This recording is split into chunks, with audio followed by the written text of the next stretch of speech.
But I'm curious, Tommy, when do you use any methods to identify and validate a specific business idea, right? How do you also know, okay, this is actually something worth pursuing to make sure that you're actually not just climbing the wrong mountain?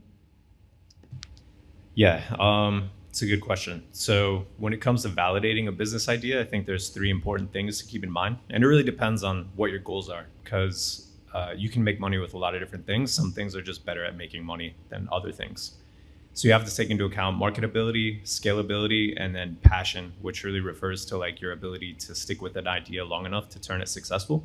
And when it comes to marketability, one thing that Chris said that's really common in e-commerce or testing different service business ideas is just to get a landing page up and see if you can get any traction with people being interested in like a pre-offer or a discounted offer. And you can kind of tell that without people even making purchases. So there's different ways to do that online.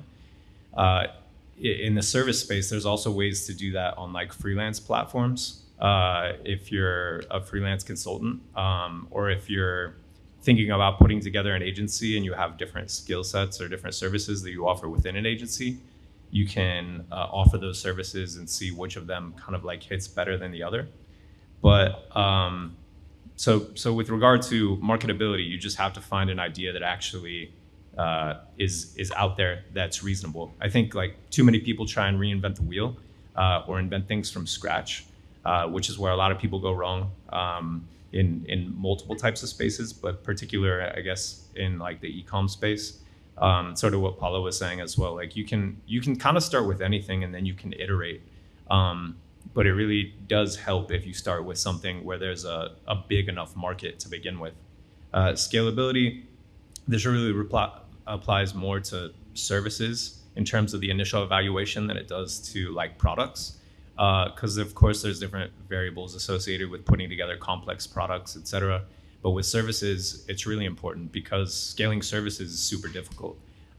So that's something that's really important to take into account. And then passion is when you're validating this idea, like there's a ton of different things that you can do just to make like some quick money. But when taking into account that list of ideas that you've gone through that first kind of checklist with regards to marketability and scalability, like, okay, is this something that I could work on for like 5 or 10 years even, so I can get the compound interest associated with putting in the work over time?